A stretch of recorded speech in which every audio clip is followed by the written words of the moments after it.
el año y uno cada vez se siente, yo no sé usted, pero uno se siente más fuerte, más contento, más alegre, después de haber pasado muchas cosas durante este año, y uno se siente realmente en victoria, con muchas pruebas, con muchas tribulaciones, pero uno aprende mucho, uno se fortalece, uno su carácter empieza a madurar, se siente más fuerte, más maduro en las cosas de Dios, esperando, como dice la alabanza, que Cristo venga. Espero que cada uno de ustedes también este año lo termine así, con muchas enseñanzas que hemos recibido de parte de Dios, con muchas lecciones y muchas pruebas que hemos pasado, ¿sí? Cada vez que Dios nos prueba, nos hace más fuertes, porque la Biblia dice que Él nos está preparando, hermanos, para hacer y llegar a la estatura del varón perfecto, a llegar a como Cristo era. Entonces las pruebas son muy importantes, y este año creo que ha sido un año muy fuerte para algunos, pero ha sido un año muy en victoria, nos ha enseñado muchas cosas.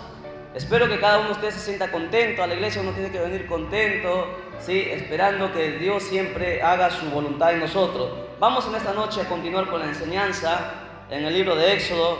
Contentos, hemos estudiado los 50 capítulos de Génesis. Esperamos que el libro de Éxodo lo acabemos antes que termine este año y ya nos pasemos al tercer libro del Antiguo Testamento, y luego continuemos con el Nuevo.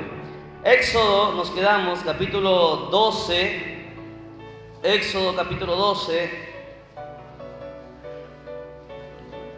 versos 29, la última plaga a Egipto.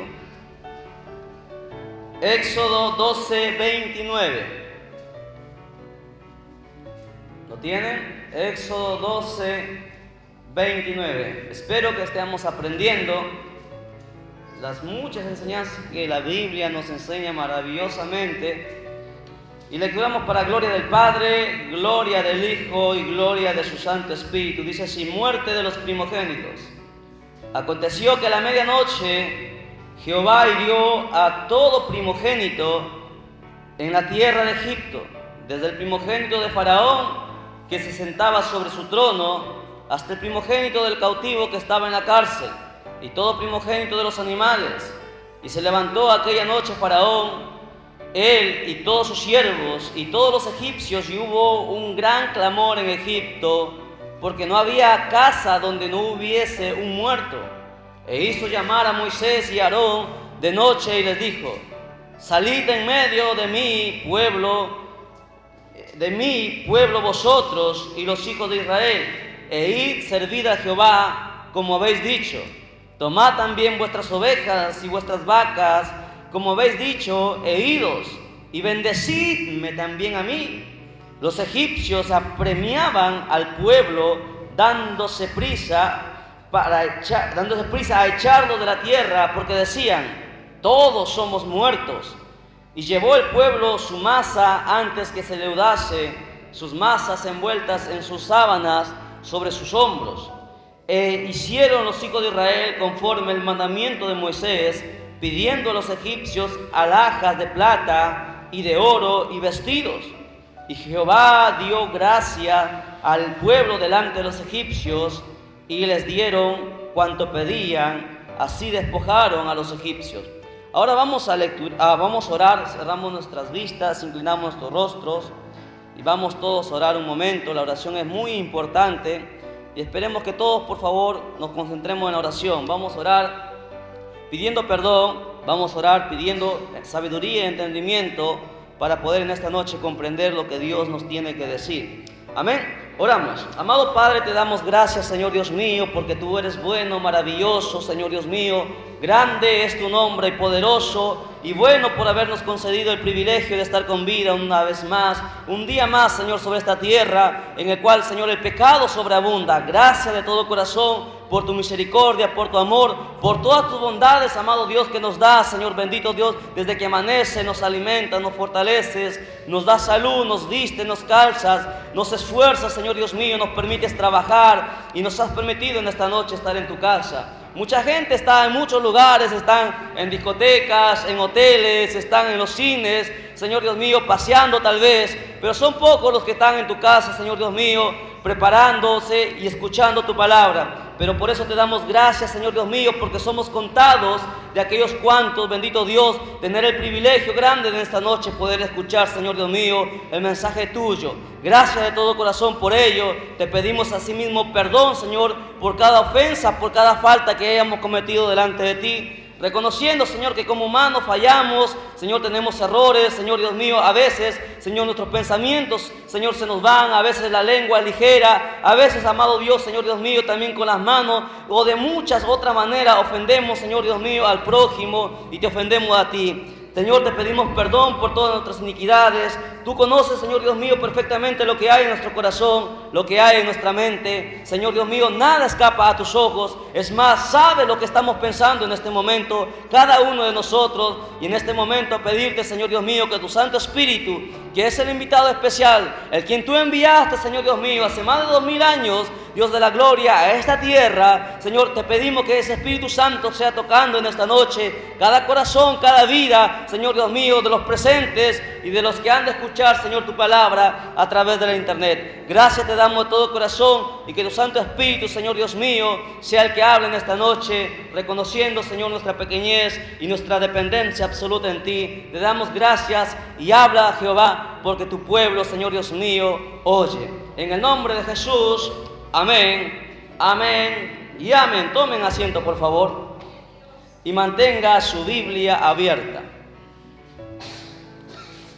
Ok.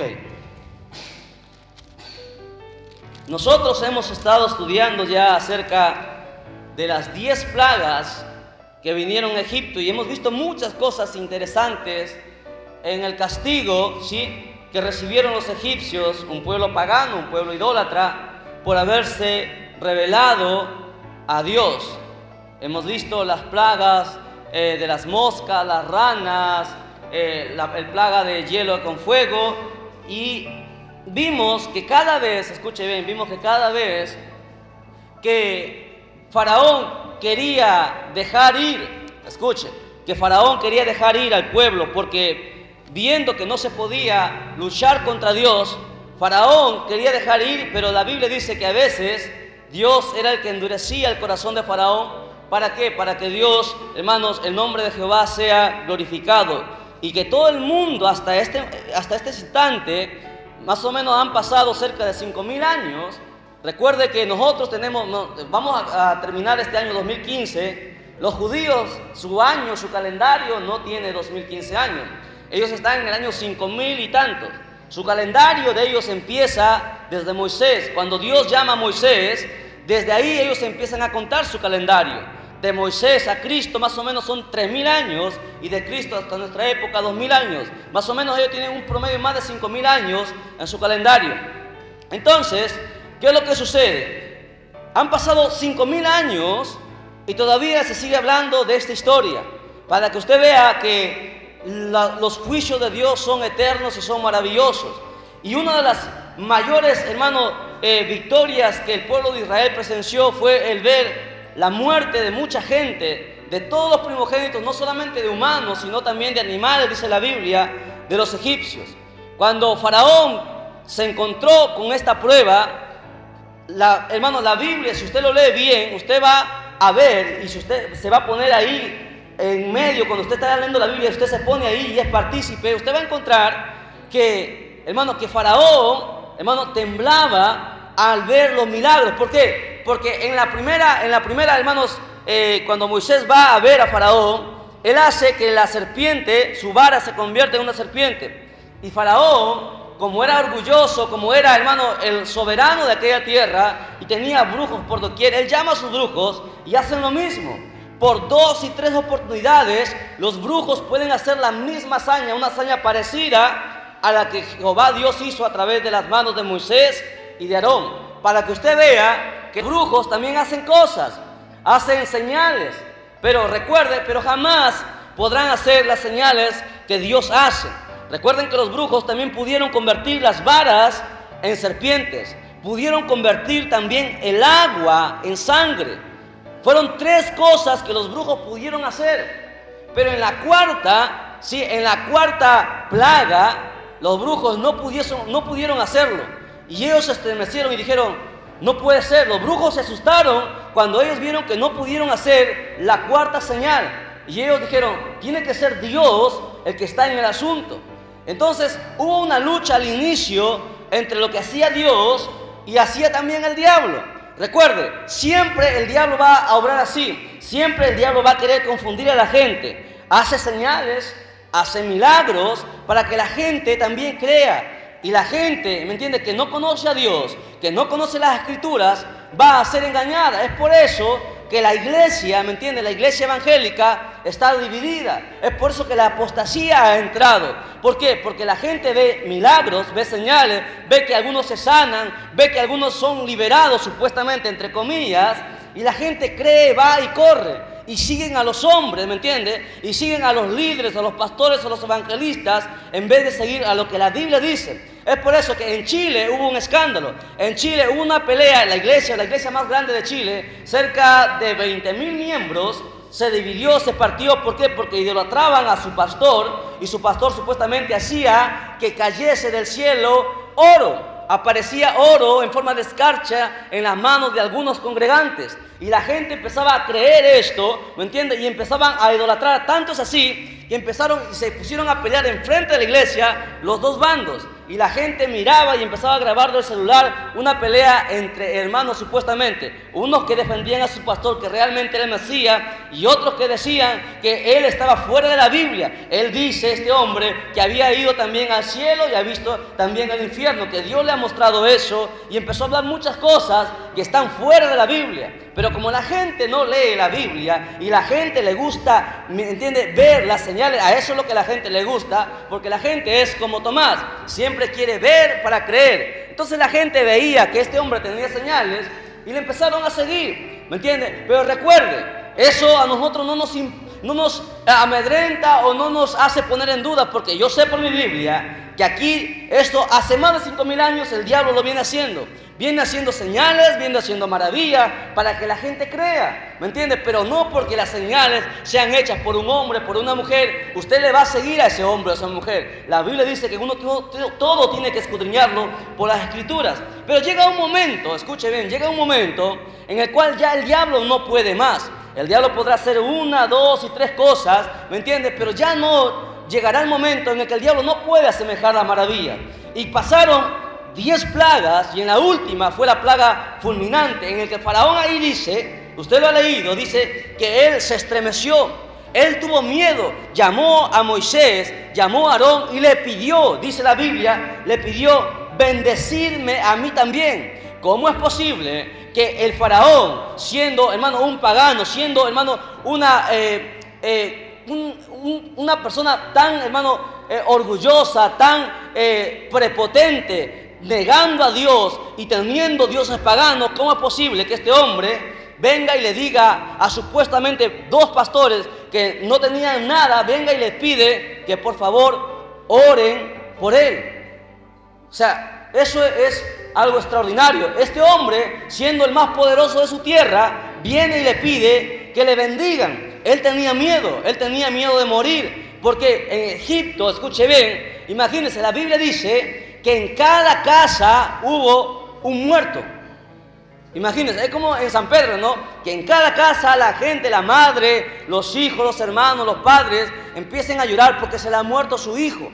Toda la gente gritaba, toda la gente lloraba. ¿Me entiendes? ¿Por qué? Había duelo en todo Egipto. Faraón tuvo temor, tuvo miedo y le pidió que le bendijese. Ahora, el verso 35 y el verso 36 hablan de algo muy importante. Y no sé si algunos han estado atentos a la enseñanza anterior, y les voy a preguntar. Escuchen, la Biblia dice que Dios le dice a Moisés que le pidan las alhajas, los aretes, los brazaletes a las egipcias, porque hasta ese entonces el pueblo de Israel, las mujeres, no usaban aretes, no usaban alhajas, no usaban brazaletes, no usaban collares, eran mujeres sencillas, eran pastoras de ovejas, ¿me entiende? Criaban, eran mujeres simples, sencillas, ¿ok? A ver, señoritas, por favor, presten atención, si no viene usted a predicar aquí, ¿sí? No quiero llamar por nombre. La Biblia dice que estas mujeres de Israel eran sencillas, eran mujeres del campo. Nunca se pusieron collares, aretes, nunca. Las egipcias sí, usaban aromas, usaban perfumes, collares, aretes. Y la Biblia dice que Dios le dice a Moisés que llegado el momento, ellos le pedirían las alhajas a las egipcias y se las darían a sus hijas, se las darían a sus hijos. Ahora, la pregunta entonces, porque ahí dice, miren, el verso 35, vuelve a afirmar, dice: e hicieron los hijos de Israel conforme el mandamiento de Moisés, pidiendo de los egipcios, ¿qué dice? Alhajas de plata, ¿sí? Y de oro, y vestidos. Y Jehová, dice, y es más, mire, y dice, y Jehová dio gracia al pueblo delante de los egipcios, y les dieron cuanto pedían, y así despojaron a los egipcios. Ahora, miren lo que les voy a enseñar, y esto es profundo, ¿eh? Porque de este texto, ¿me entiende? La iglesia ha empezado a apostatar. Las iglesias empiezan a enseñar lo siguiente: que sí se puede pintar, las mujeres pueden pintarse, las mujeres pueden usar alhajas, pueden usar aretes, porque la Biblia dice, y ellos cogen los textos que están en el Éxodo y dicen: Dios le dijo a Moisés que pidiesen las alhajas a las egipcias y se las diesen a sus hijos y a sus hijas. Entonces, estos pastores empiezan a enseñar diciendo que eso es permitido. Por lo tanto, a las mujeres no se les puede prohibir que usen alhajas porque Dios fue el que dijo eso. Ahora la pregunta es, entonces, ¿por qué muchos pastores empiezan a enseñar que no se debe usar eso en las iglesias? Las mujeres no deben usar eso. Pero ahora aquí vemos que era Dios el que había ordenado eso. Pregunta: ¿quién se equivoca? ¿Se equivocó Dios? ¿Se equivocó Moisés? ¿Se equivocaron los pastores apóstatas? ¿O nos hemos equivocado de repente nosotros al enseñar que las mujeres no deben enseñar eso? ¿O la Biblia se equivoca? ¿Qué dicen ustedes? Porque aquí dice que Dios fue el que dio la orden. ¿Me entienden? Que los israelitas pidiesen a los egipcias sus alhajas de oro, de plata, y se las dieran a sus hijos. Si usted se da cuenta, escuche, usted vaya a Israel y las mujeres usan collares, usan aretes y se pintan. ¿Sabía usted eso? No todas, por supuesto, pero la gran mayoría lo hace. Entonces estos pastores empiezan a enseñar. La iglesia ha estado equivocada por muchos años. Ha habido algunos hombres machistas que han enseñado una doctrina extraña, empiezan a decir ellos, que a la mujer no se le permite eso, cuando Dios aquí está diciendo que sí debe hacer y se los da a sus hijas. Entonces, ¿qué hacemos? ¿Cómo usted debatiría esto? ¿Cómo usted defendería el evangelio? ¿O es que acaso nosotros nos hemos equivocado enseñando por tantos años que las mujeres no pueden enseñar eso? ¿O no pueden usar eso? Si viene alguien y le pregunta, ¿usted qué diría? Porque ahí dice que Dios fue el que mandó eso. Y si usted lee el Éxodo capítulo 1 hasta el Éxodo capítulo 11, usted va a encontrar que Dios dio la orden estricta y dio la orden que los hijos de Israel le pidiesen las alhajas de plata a las mujeres egipcias y se las diesen a sus hijos. ¿Cómo usted defiende el evangelio? ¿O nos hemos equivocado, hermanos? ¿O la santidad no es realmente la santidad como debe ser? Por eso es que muchas iglesias permiten ahora que las mujeres usen eso. Pero nosotros, ¿por qué seguimos enseñando que no está correcto? ¿Saben por qué? La Biblia dice, claro, para pasar una vez la enseñanza, no quiero que nos atrasemos mucho. La Biblia jamás se va a equivocar, escuchen. Nunca, pero nunca la Biblia se contradice. Dios mucho menos. Entonces, lo que estos pastores, sí, que no conocen la Biblia, enseñan erradamente que se puede usar arete, las mujeres pueden pintarse, pueden usar vestidos, todo y muchas cosas, no es bíblico. Porque escuche bien, cuando Dios le dijo y le dio esta orden a Moisés, fue porque Dios tenía algo que hacer. Recuerde, con esas alhajas de plata y esas alhajas de oro, ¿qué hicieron los israelitas cuando salieron de Egipto? El becerro de oro. ¿Me entiende? El becerro de oro. Dios jamás les dijo que las mujeres deberían vestir como las egipcias y usar alhajas.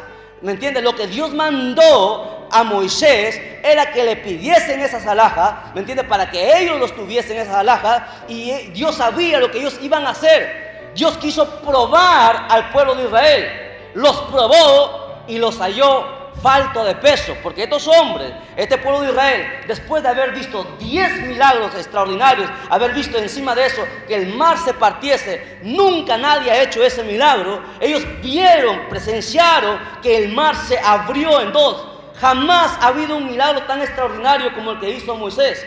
Sin embargo, los israelitas, a pesar de haber visto esos milagros, le dieron la espalda a Dios.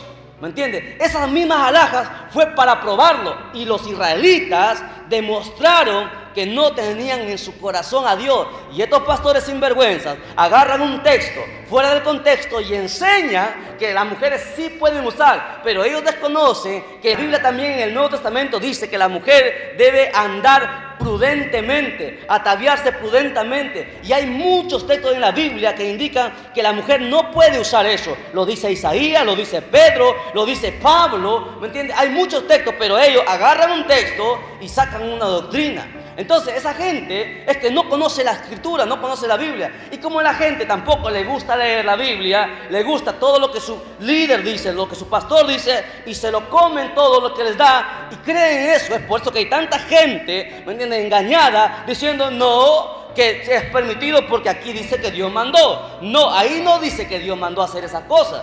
Ahí dice que Dios dio una orden, ¿me entiendes?, con un objetivo, porque para poder nosotros enseñar, yo he enseñado que para poder enseñar hay que conocer la Biblia. Yo no puedo agarrar un texto, ¿me entiendes?, y de ese texto hacer una doctrina, porque tiene que haber un respaldo. Si usted lee el Éxodo 13, el 14, el 15, usted va a encontrar que esos collares fueron los israelitas y formaron un becerro, y la Biblia dice, escuche bien, que Dios todo ese oro lo mandó al infierno. ¿Lo ha leído? ¿Lo ha leído? ¿Dice la Biblia o no dice la Biblia que ese oro lo mandó al infierno? No lo ha leído, lo vamos a ver. La Biblia dice que la tierra se abrió, ¿sí? Y ese becerro que fue formado de puro oro cayó al infierno, y la gente que se rebeló, dice la Biblia, grandes y pequeños, niños, cayeron directo al infierno. Está en la Biblia, ¿sí? Para que usted vea que no, Dios no permite que las mujeres se vistan así. ¿Por qué? Porque provocan tentación en los hombres. Y hay algunos, como no oran, como no ayunan, ¿me entiende?, el diablo se los lleva. Pero recuerde que el adulterio es de dos, no es solamente de uno, ¿sí? Entonces, no se olvide que me vengan a enseñar a mí que Dios mandó ahí a las mujeres es permitido usar eso. Están muy, pero muy equivocados. No hay respaldo bíblico en eso.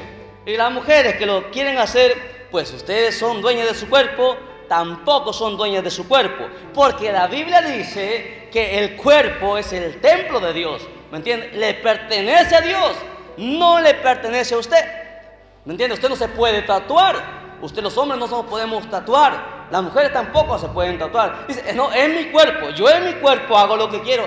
Haz lo que tú quieras, pero tu cuerpo no te pertenece. El cuerpo de ninguna persona le pertenece. Nosotros no tenemos nada, pero nada en esta tierra. No tengo ni casa porque la casa le pertenece a Dios. No tengo trabajo porque el trabajo le pertenece a Dios. No tengo hijos porque mi hija le pertenece a Dios.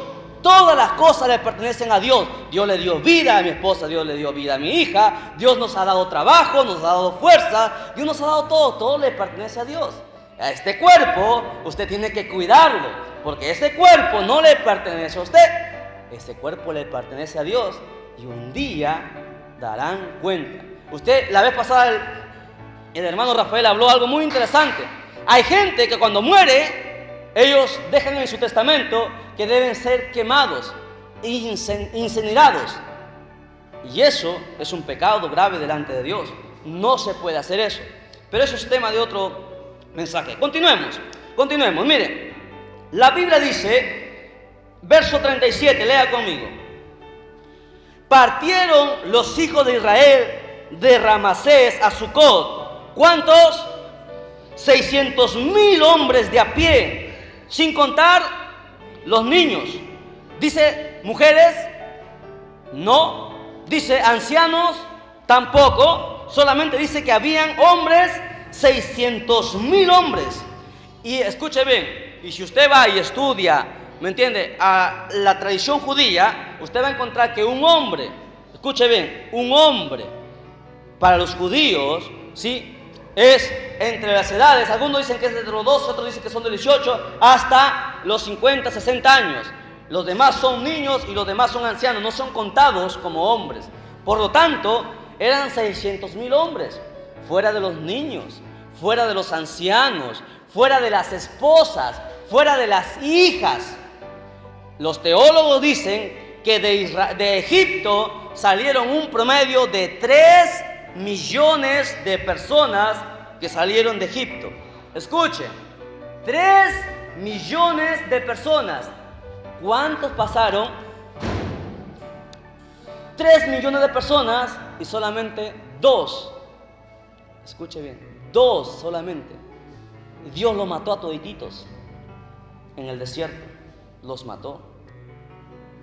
¿Usted entiende? Para que usted vea que a Dios no le interesa la multitud. Las iglesias están contentas porque sus iglesias son enormes, tienen 3,000, 5,000 miembros. ¿Y qué importa si todos van a ir al infierno?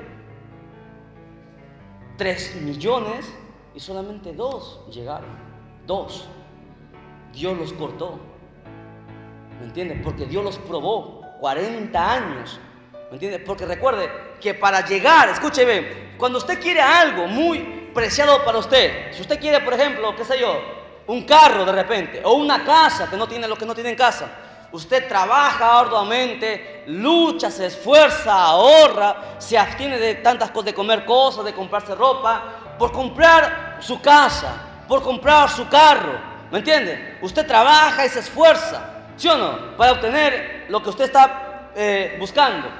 Para obtener la salvación no es cualquier cosa. La vida eterna no vale una casa. La vida eterna no valen 10 millones. La vida eterna no vale 100 millones. No hay precio para la vida eterna. Por lo tanto, para llegar al cielo, ¿me entiende?, uno tiene que ser perfecto. ¿Sí o no? Perfecto y santo. Es por eso que nosotros tenemos un periodo desde que nos convertimos hasta el día que partimos con el Señor y morimos de viejos, o morimos de repente en el camino predicando el evangelio, o qué sé yo, o Cristo viene a llevarnos. Hay un proceso, ¿me entienden? Hay un proceso día tras día. Uno va puliendo, Dios te va probando, el diablo te va tentando, Dios te prueba, el diablo te tienta, Dios te prueba, el diablo te tienta, y uno, ¿me entiende?, va siendo pulido, va, hermano, esforzándose, va preparándose, se va haciendo más fuerte. Cada vez que pasa, cada año que pasa, un cristiano debe hacerse más fuerte, más sabio, más entendido, más santo. Ese es el deber de cada cristiano. Pero hay gente que no, acaba el año y termina cansado, termina molido. Pero recuerde que las fuerzas las da Dios. La Biblia dice que las fuerzas las recibimos de Dios. Cada vez nosotros, cada año, somos más sabios, más inteligentes. Cometemos menos y menos pecado. Pero hay algunos que no. En vez de cometer menos pecado, hacen más pecado todavía. ¿Por qué? Porque hay algo todavía que no han quitado de su vida. Hay algo que todavía hay que pulir. Hay algo que todavía que hay que quitar. Es por eso que nosotros pasamos un proceso. Dios les metió en un proceso a 3 millones de israelitas y solamente halló que 2 eran dignos. A los demás los cortó. ¿Entienden? O sea, no se trata de multitud, no se trata de cantidad. Aquí se trata realmente si eres o no eres. Esa es la enseñanza. Ahora, escuchen, miren. Dice la Biblia, verso 40, lea conmigo, el verso 40 dice: el tiempo que los hijos de Israel habitaron en Egipto fueron 430 años. Esa es la fecha exacta que Israel permaneció en Egipto. Ahora, eso lo profetizó José. ¿Cómo puede ser posible que José, escuche bien, desde José hasta que Moisés llega, ¿sabe cuántos años pasó? ¿Alguien sabe cuántos años pasó? Porque José profetizó que pasarían 400, ¿me entiende? 400 años, 4 siglos, y es más, hasta el mismo Dios le dijo a Abraham, le dijo, permanecerán en Egipto 400 años. ¿Cómo puede ser posible que si la Biblia no es un libro de Dios, entonces cómo puede ser posible que sea exacto, que sea correcto? Porque aquí se da la fecha exacta. Ellos dicen que 430 años permanecieron en Israel, ¿me entiendes? Y José lo profetizó. Más o menos 700 años antes que Israel salga, José dijo lo siguiente. Él profetizó que Israel saldría, ¿me entiendes?, de Egipto. Y les dijo, les hizo prometer, ¿sí?, que cuando Dios sacase a Israel de Egipto, a los 430 años, José pide, mis huesos van a sacarlo de Egipto. Y sacaron los huesos de Egipto. Sacaron, usted va a leer que sacaron el féretro de José. ¿Cómo puede ser posible que un hombre miró hacia el futuro 700 años y vio lo que iba a pasar? Eso es un regalo de Dios. ¿Sabía? Dios nos hace ver el futuro. No sé si usted se ha enterado. Yo conozco a gente, sí, a predicadores muy santos, sí, hombres que realmente uno respeta por sus años que llevan el evangelio, que ellos miran, o sea, adelante, miran lo que va a pasar. Es un talento que Dios les da, ¿me entiendes? Dios les habla. Es por eso que a veces Dios manda a predicadores a las iglesias a hablarle, porque sabe que hay problemas, ¿sí o no? Y eso está en la Biblia. Eso es un regalo especial que Dios da. Nos permite ver el futuro. ¿Cómo usted cree posible que Nahum profetizó? Escuche bien, Nahum profetizó. Él vio que en esta época habrían carros, habrían aviones. Nahum, ¿sabe cuántos años pasaron? De Nahum, más o menos 2700 años, él vio al futuro y vio los carros. Nunca hubo carros en esa época, nunca hubo aviones. Nahum lo vio. Él vio las ciudades. ¿Lo ha leído? Está en la Biblia. ¿Por qué uno cree en la Biblia? Porque la Biblia es extraordinaria, ¿me entiende? ¿Cómo puede ser posible que estos hombres vieron el futuro? Describieron el futuro, ¿sí? Es por eso que uno cree que la Biblia realmente es de Dios. Por eso, por lo que la leemos en la Biblia, comparamos y vemos que realmente es exacto, es real, y porque sentimos a Dios, ¿sí o no? Es por eso que uno cree en Dios, porque si no, ya estuviéramos como nosotros, ¿no? Es por eso que nosotros permanecemos firmes en Dios, ¿me entiendes? Pase lo que pase, sabemos que Dios es real, aunque la gente lo niegue, aunque parezca todo oscuro, nosotros sabemos que Dios es real, ¿sí? Eso es lo más extraordinario. Jamás pierda su fe en Dios, nunca, nunca lo haga. Verso 43. Jehová, lea conmigo, verso 43. Jehová dijo a Moisés y a Aarón, esta es la ordenanza de la Pascua, ningún extraño comerá de ella. Pregunta, ¿qué es la Pascua, iglesia? ¿Alguien que me puede decir qué es la Pascua? A ver, la Pascua, hermanitos, ¿qué es la Pascua? Si viene alguien y dice, hermano, tú que vas a la iglesia todos los días, tú que ya llevas un año en la iglesia, ¿qué es la Pascua? No es el viejo pascuero, no es Santa Claus, por si acaso, no es Navidad. ¿Qué es la Pascua? ¿Sí o no? ¿Qué es la Pascua? Si vienen y te preguntan qué significa Cristo, hablamos de Cristo, predicamos de Cristo. Una vez le preguntó, escuche, una vez un testigo de Jehová, y esto es verídico, un testigo de Jehová le dijo, los testigos de Jehová no creen en Cristo, le dijo a un evangélico líder, y eso es lo que más rabia da, era líder en la iglesia, le preguntó, ¿qué es Cristo? Tú hablas de Cristo, me hablas de Cristo, que Cristo es Dios. Nosotros no creemos, le decía el testigo de Jehová, que Cristo es Dios. Pero, ¿qué es Cristo? Y el líder evangélico le decía, pero Cristo es Cristo. Pues Cristo es Dios, ¿no? Cristo. Y no sabía qué decirle. Lo avergonzó. un testigo de Jehová. ¿Se dan cuenta? Por eso la importancia de poder escudriñar la Escritura. Cristo es lo mismo que Mesías. ¿Qué es Cristo? A ver, las hermanas que han estado en la enseñanza, ¿qué es Cristo? El ungido de Jehová. Cristo es lo mismo. Cristo es una palabra griega que significa el ungido, el enviado de Jehová. Mesías es lo mismo. Mesías es la palabra hebrea. Mesías es lo mismo que Cristo y el significado es el ungido de Jehová, el que Dios envió. Es por eso que cuando Cristo se va a bautizar, dice la Biblia que desciende una paloma, sí, y Dios habla. Escuche bien, la gente escuchó que una voz del cielo habló, lo dicen los evangelios.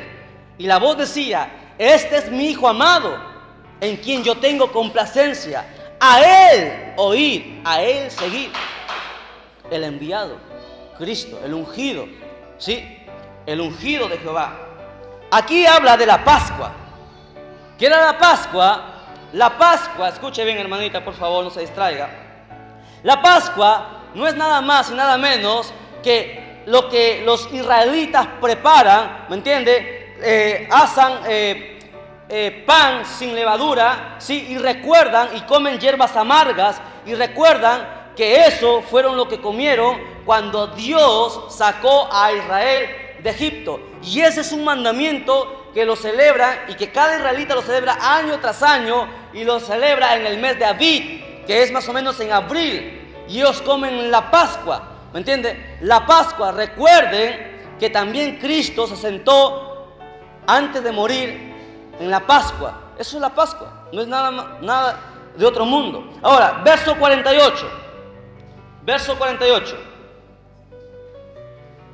Mas si algún extranjero morare contigo y quisiere celebrar la Pascua, para Jehová séale circuncidado todo varón, y entonces la celebrará y será como uno de vuestra nación, pero ningún incircunciso comerá de ella. Los israelitas siguen celebrando la Pascua. ¿Sabía usted eso? Yo pregunto, ¿serán circuncidados ellos? Porque aquí dice: ningún incircunciso comerá de ella. Y aquí dice, la Biblia es tajante: ninguno que no sea circuncidado comerá de ella. ¿Nosotros celebramos la Pascua, hermana? ¿Qué usted dice? ¿Celebramos nosotros la Pascua? ¿Sí o no? ¿Qué dice? Si me dice sí, diga por qué. Si me dice no, dígame por qué, pero con la Biblia. ¿La Pascua celebramos nosotros? ¿Sí o no? No, ¿por qué? A ver, Marvin. No somos israelitas. Nosotros tenemos un mandamiento que reemplaza la Pascua. Y lo dio Jesús, el mismo Jesús, antes de morir. Él dijo: tomad, ¿sí?, el pan que es mi cuerpo y el vino que es mi sangre, llamada la Santa Cena. ¿Sí o no? La Biblia dice y mandó hacer esto en conmemoración mía. Es un mandamiento de Cristo. Nosotros no celebramos la Pascua, nosotros no comemos pan sin levadura y hierbas amargas, porque eso fue, no, a nosotros no nos sacaron, hermano, Dios de Egipto. Nosotros hemos estado en el mundo y Cristo nos libertó, que es diferente. Pero los israelitas hasta hoy tienen la ordenanza de celebrar la Pascua. Y cualquiera que quiera comer tiene que circuncidarse. Nosotros no somos israelitas, no somos judíos, ¿me entiende? Es más, y eso usted va a Hechos, al libro de Hechos, y usted va a encontrar que algunos fariseos, ¿sí?, algunos infiltrados, querían que la iglesia también sea circuncidada.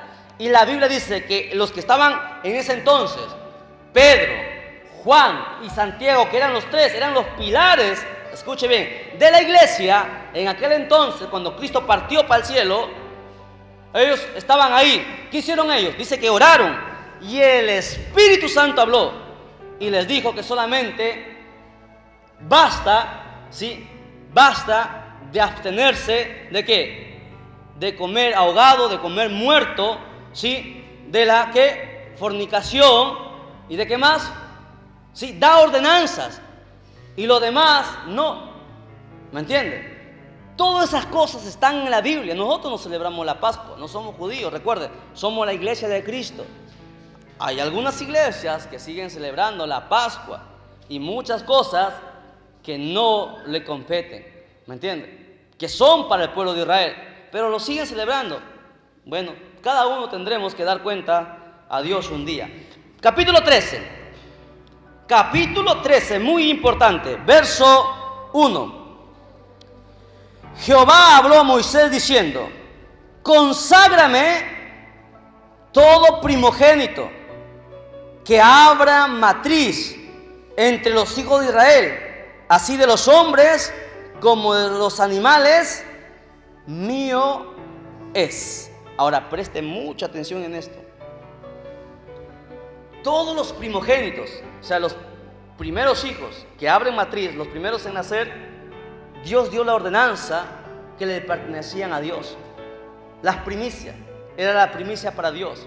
¿Y qué se hacía con las primicias? ¿Qué se hacía con las primicias? Eran sacrificadas, ¿sí o no? Se sacrificaban, se les cortaba el cuello, ¿sí? Se les abría, sacaba sus intestinos y se les quemaba y subía como olor. Era la primicia que se celebraba. Ahora, a un humano no se podía hacer esto. Entonces, que en Levíticos habla que para un hombre, ¿sí?, el primogénito era redimido con un animal. Traían un carnero y hacían el holocausto con este carnero. Es por eso que los hombres sean redimidos. Pero aquí Dios da un mandamiento y que dice que todos los primogénitos le pertenecen a Dios. Ahora la pregunta es, ¿por qué Dios dijo eso? ¿Y por qué no el segundo hijo? ¿Por qué no el tercero, el cuarto? ¿Qué pasa con él? ¿Será que Dios los desechó? Porque aquí dice que los primogénitos le pertenecen a Dios. Debe ser por algo. Algo debe ser ahí la enseñanza. Dios quiere enseñar algo. ¿Qué es? Sí, dice el primero, el primogénito, pues el que abre la matriz, el primero en nacer. ¿Por qué será? Será por algo, ¿no? Algo quiere ser. ¿Qué es? La verdad, no lo sé. Y se lo digo claro.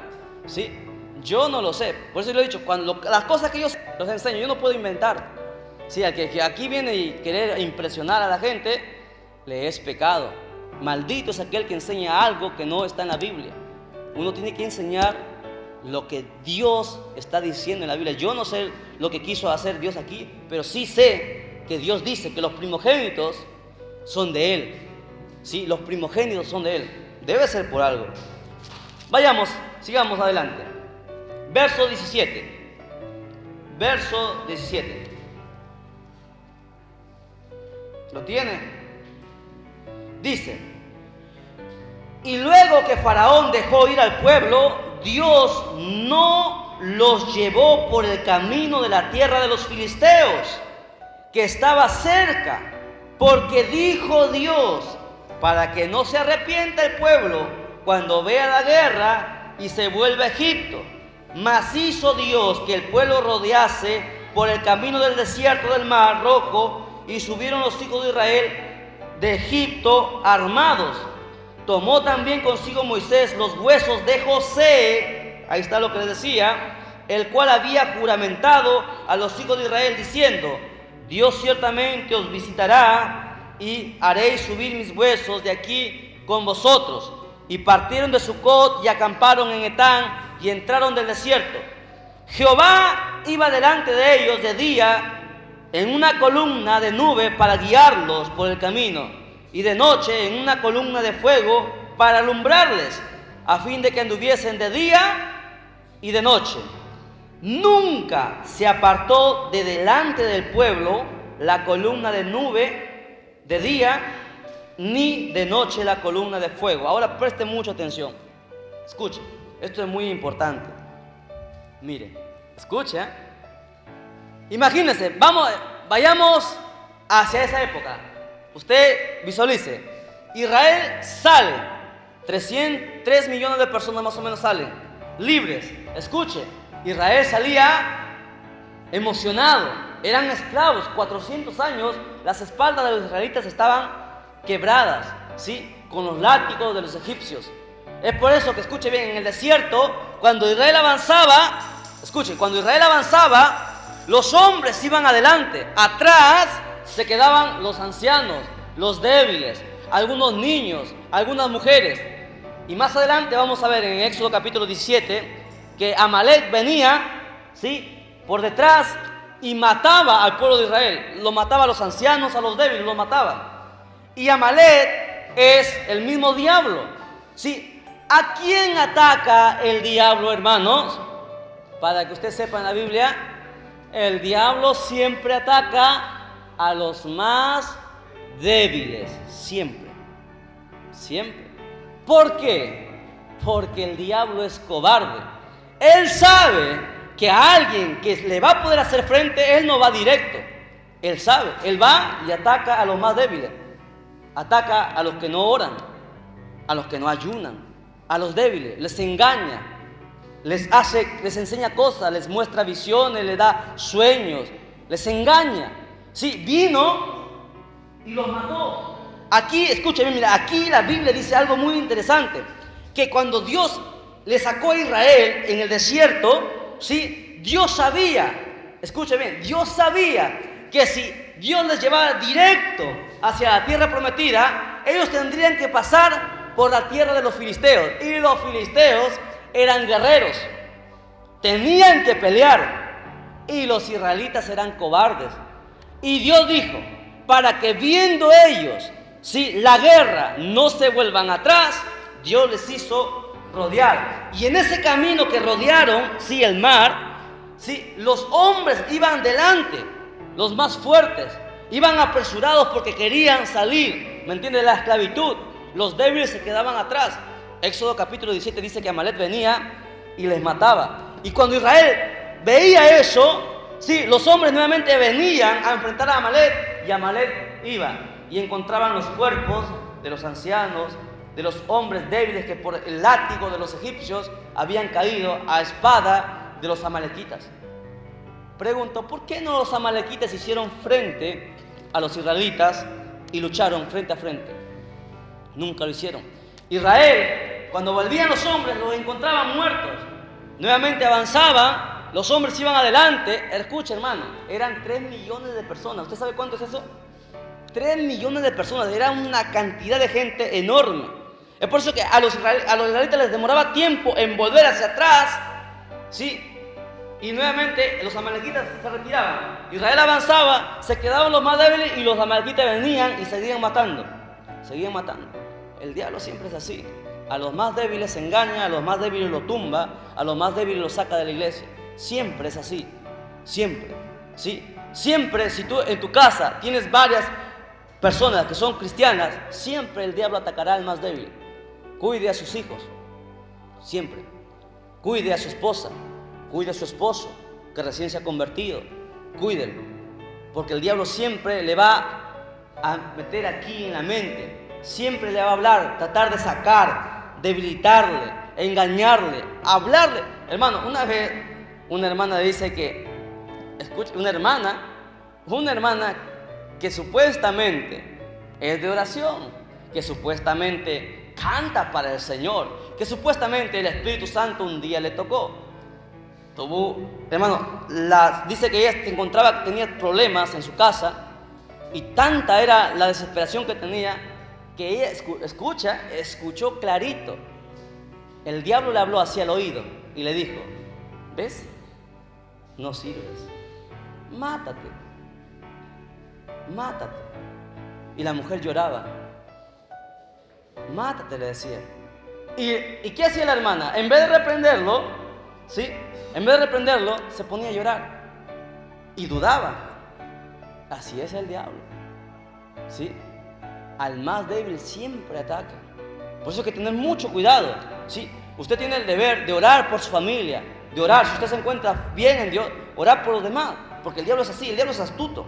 Ahora, escuche, aquí la Biblia dice, escuche, que Dios, ¿sí? Dios puso, cuando salieron del desierto, puso 2 cosas, 2 ayudas. Usted sabe, mire, por eso es importante esto. ¿Usted sabe cuántos grados de calor Celsius se encuentra en el desierto por el que tuvo que pasar Israel? ¿A cuántos grados estamos nosotros aquí en Chimbote, hermanas? ¿Cuántos grados estamos?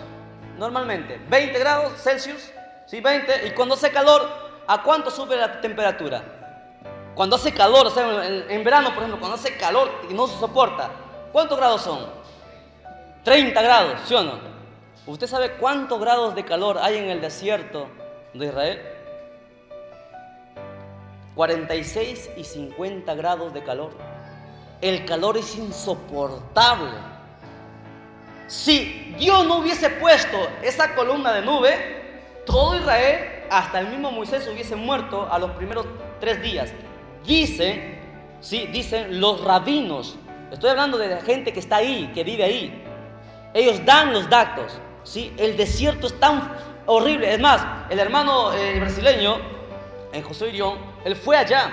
Y él dice que cuando ellos van en esos carros para llegar hacia donde estaba el pueblo de Israel, hacia donde estaba Jesús, en la tumba de Jesús, porque ahora se puede visitar esos lugares, dice que el calor es insoportable. Los carros que ellos van llevan aire acondicionado y llevan hielo porque el calor es insoportable, hermano.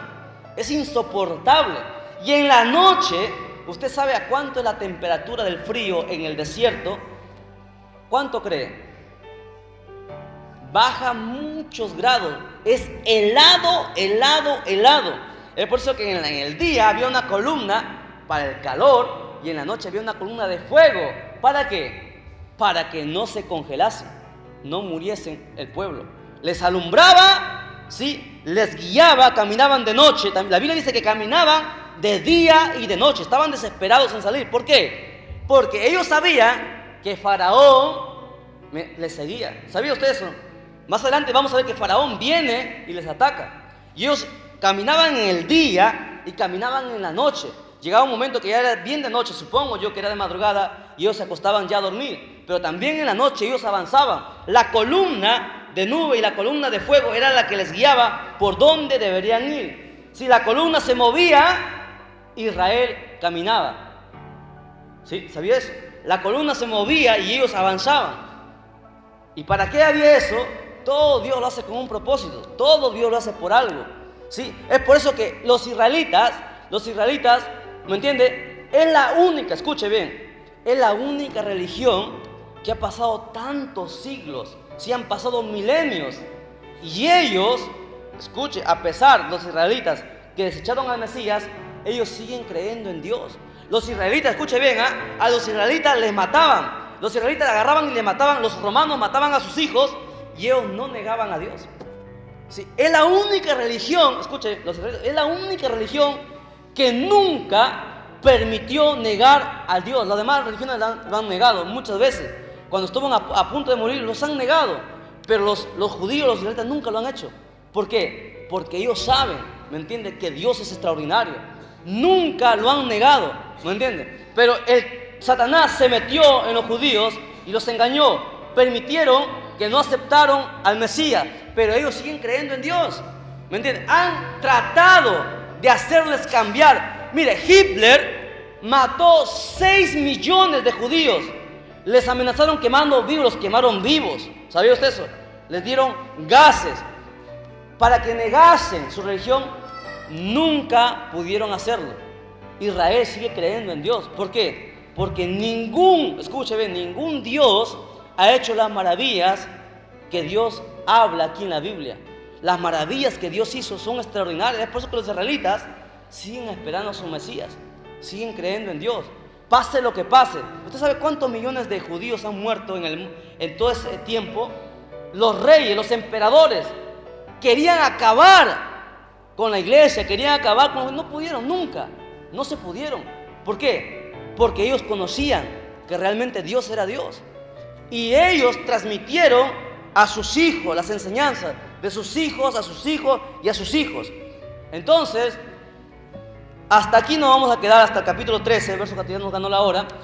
Recuerden, cosa muy importante: Dios conoce lo que hay en el corazón. Escuche, Dios conoce lo que había en el corazón del pueblo. No le permitió que vayan con los... ¿Quién? Con los... ¿Quién? Filisteos a pelear, porque Israel no estaba preparado. Ahora, ¿cuál es la enseñanza ahí? Hermana, hermano, ahí hay una enseñanza. ¿Sabe cuál es? Dios, hay gente, mire, yo he tenido la oportunidad de conversar con mucha gente, y hay gente que está años en el Evangelio y algunos se desesperan. Yo quisiera ser un gran predicador, dicen algunos. Yo quisiera ser un salmista, quisiera cantar bonito para Dios.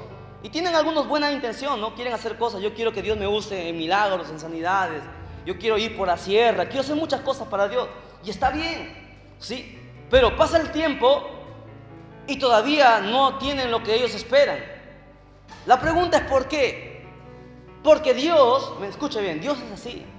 Dios sabe lo que usted da. ¿Me entiende? No sé si usted entiende. Dios sabe hasta dónde tú puedes llegar. Dios sabe. Y cuando tú estás preparado, recién Él te da. Él nunca te da algo antes, ¿sí? Para que tú lo desperdicies. Dios jamás trabaja así. Dios primero te llama, te prepara. A Moisés 40 años le preparó. A Moisés le llamó a los 80, 40 años le preparó para que llegase a ser el hombre del cual nosotros estamos hablando. 40 años. Y los ministerios que hoy se levantan y luego están en el mundo. Predicadores se levantan, salen a grandes campañas, hacen gira y luego están en pecado, están en el mundo. ¿Por qué? ¿Por qué usted cree? Porque no han estado preparados. ¿Me entiende? Dios te llama primero. El llamado de Dios hemos estudiado. Dios llama, Dios capacita, Dios envía y Dios respalda. Eso es el llamado de Dios. 4 cosas que debe haber en tu vida para que sepas que Dios te ha llamado. Llama, capacita, te envía y te respalda. 4 cosas. Ese es el llamado completo de Dios. Eso hemos visto en la enseñanza pasada. Así fue con Moisés. Le llamó, ¿sí o no? Le llamó, le capacitó, ¿cuánto? 40 años. Le preparó bien preparado. A Josué también, con todos los profetas. Jeremías le llamó de niño, 15 años, para que luego cuando fuese adulto, más o menos 15, 20 años después, recién profetizase. ¿Sabía? Dios te llama, te capacita, ¿me entiende? Luego te envía. Dios le envió a Moisés. Lo envió a Moisés y ¿qué? ¿Lo respaldó o no lo respaldó? Moisés hablaba y Dios hacía. Igual fue con Samuel. A Samuel lo preparó muchos años. Y la Biblia dice que después de eso Dios lo respaldaba. La Biblia dice que toda palabra que Samuel salía de su boca se cumplía. Ese es el llamado completo de Dios. Y hay gente que no, hay gente que se levanta y ya quiere ser, hermano, el gran predicador. Quiere ser la gran evangelista, el gran cantante, el grande ministerio. Dios jamás obra así. Y para todos los que nos escuchan, aquí dice la Biblia que Dios sabe lo que hay en el corazón de cada persona. Dios sabía lo que había en el corazón de los israelitas. Sabía que si ellos iban directo, iban a haber guerra y se iban a retirar. Y ahí lo dice, está hablando Dios, ¿ah? Dios dice que para que el pueblo no vea la guerra y se retire, les hizo rodear. Entonces Dios no nos envía a hacer cosas hasta que primero no nos capacita. Así trabaja Dios. ¿Ya? Esa es la enseñanza. A los que recién han empezado, dicen algunos, pero yo no sé tanto de Biblia, yo no conozco tanto, yo quisiera cantar como la hermana canta, yo quisiera predicar como el hermano predica. Espera, tiempo, tiene que pasar un proceso. Yo sé que en algunos, a ver, sobre todo los jóvenes, hay tentaciones, hay desespero, y por todo eso nosotros hemos pasado, yo he pasado, todos hemos pasado así. Pasamos un proceso. Al final, cuando tú rindes, ¿sí? Recién Dios te empieza a dar cosas. Yo no siempre he conocido toda la Biblia y he predicado así sin miedo, sin temor.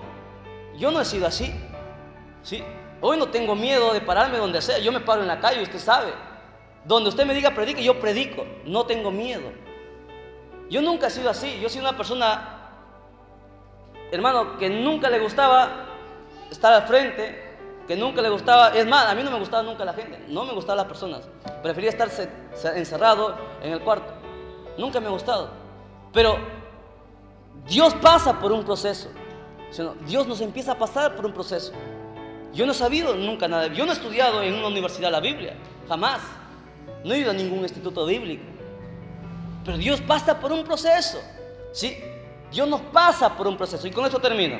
Miren, a cada uno de nosotros Dios nos llama de diferentes maneras. El mío fue un poco extraordinario. Yo creo que en poco tiempo Dios nos ha hecho pasar muchas cosas. Yo recuerdo, comparto esto con ustedes y ya con eso terminamos el mensaje. Yo recuerdo la primera semana que yo me convertí. Escuche, la primera semana que yo me convertí, yo supe quién era el diablo. Supe que eran los demonios. La primera semana. Recuerdo muy clarito. Yo vine aquí a orar solo con mi esposa.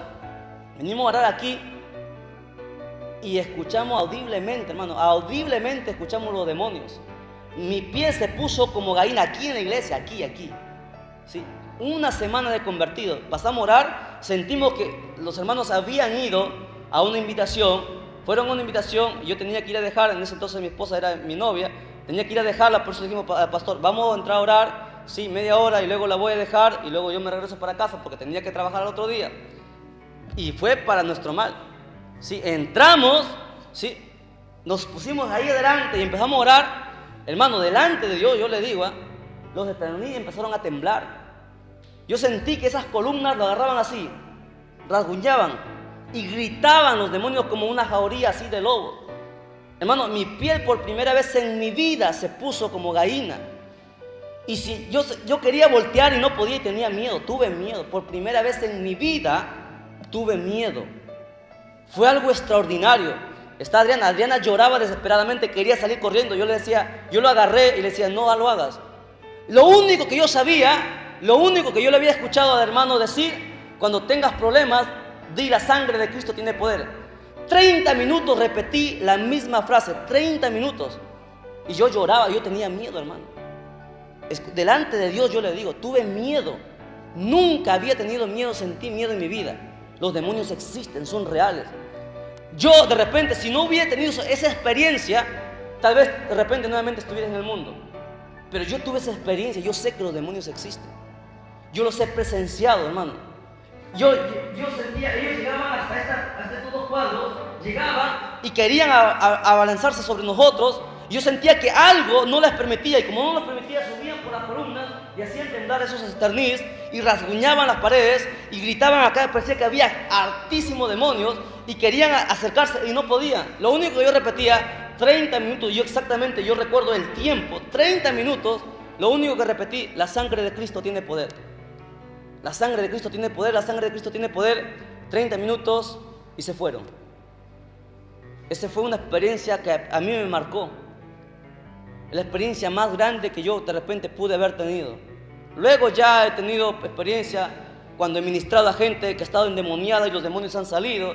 E incluso ha habido demonios que se han quedado y han querido engañar. Y ya Dios nos empieza a procesar. Sí, he tenido la oportunidad de orar por mucha gente que ha estado endemoniada. Pero esa fue mi primera experiencia. ¿Sí? Esa experiencia fue para mí extraordinaria.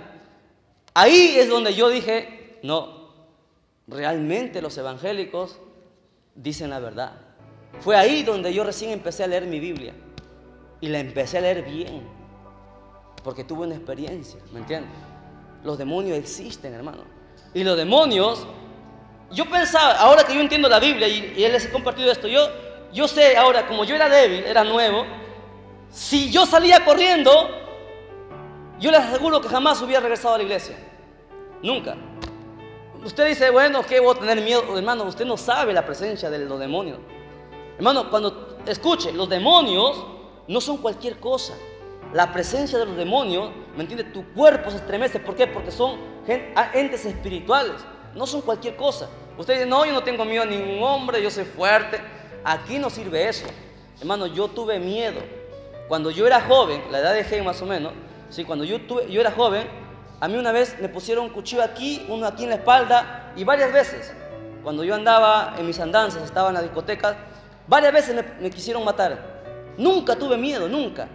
Me acuerdo que una vez nos asaltaron a mí y a un amigo, ¿sí? Y eran 20 pandilleros los que nos asaltaron, estábamos dos, y me pusieron un cuchillo aquí, otro aquí, otro aquí, y me dijeron, te vamos a matar. Nunca tuve miedo, nunca, ¿no? Pero esa vez, hermano, yo lloré de miedo. Los demonios, la presencia de los demonios es real, ¿sí? El diablo siempre ataca a los débiles, siempre. Por eso es que usted tiene que esforzarse, es por eso que usted tiene que ayunar, es por eso que usted tiene que vigilar, tiene que leer la Biblia, tiene que venir, consagrarse, prepararse, ¿me entiende? Para que usted experimente realmente que el diablo existe, que el mundo espiritual existe. Es real, hermano, es lo más real que uno puede ver. Y cuando usted lo presencie, usted se va a dar cuenta de muchas cosas. Y yo he entendido eso, ¿sí? Dios llama, Dios te prepara primero.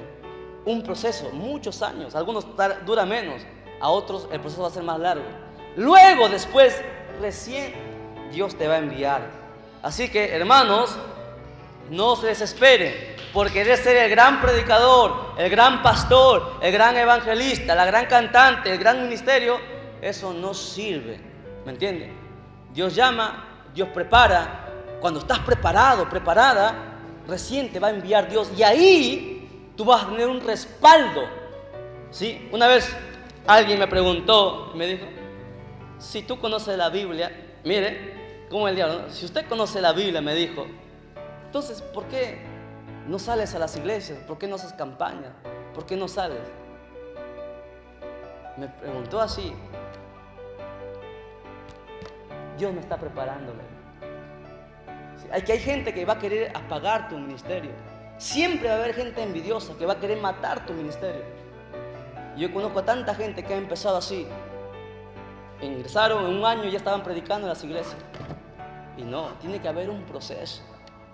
Años va a tardar de repente. Algunos más porque Dios conoce tu corazón. A otros menos porque Dios conoce el corazón. Dios sabe lo que tú rindes. Amén. Nunca se olvide, nos ponemos en pie y glorificamos a Dios. La honra al Padre, al Hijo y al Espíritu Santo.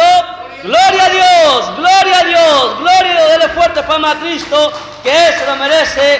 Dios lo bendiga y será hasta la próxima.